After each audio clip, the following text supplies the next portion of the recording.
கூத்தபிரானை நோக்கி போயிட்டே இருப்பாரு.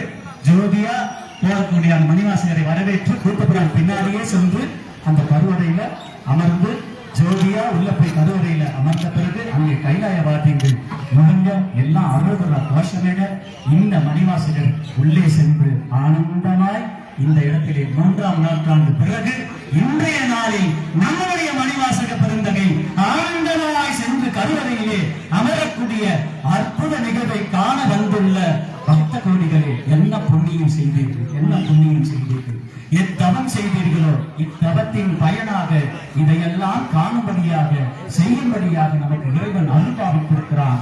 அவனை நாம் அந்த கணப்பொழுது கூத்தபிரானும் மணிவாசகரும் சந்திக்கின்ற கணப்பொழுது ஊன் உருக, உடல் உருக, உணர்வுகள் பெருக, கண்ணீர் மல்க அவனை போற்றி அரோகரா அரோகரா அரோகரா என்று கோஷத்தில் எல்லோருமாக அந்த உணர்வுகளை நீங்கள் பெறுங்கள்.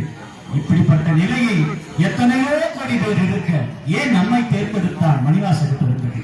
ஏன் நம்மை இதில் கலக்க வைத்தான் மணிவாசக பெருந்தகை? நம்ம என்ன அவ்வளவு பெரிய புண்ணியம் செய்திருக்கிறோமா? அடிக்கிறது பாருங்கள் ஒலி. இறைவனுடைய பெரும் கருணை உத்தரவு கொடுக்கிறான். இறைவனுடைய பெரும் கருணையை நாம் இதோ இந்த கணப்பொழுது கூத்தபிரானும் மாணிக்க வாசகரும் சந்திக்க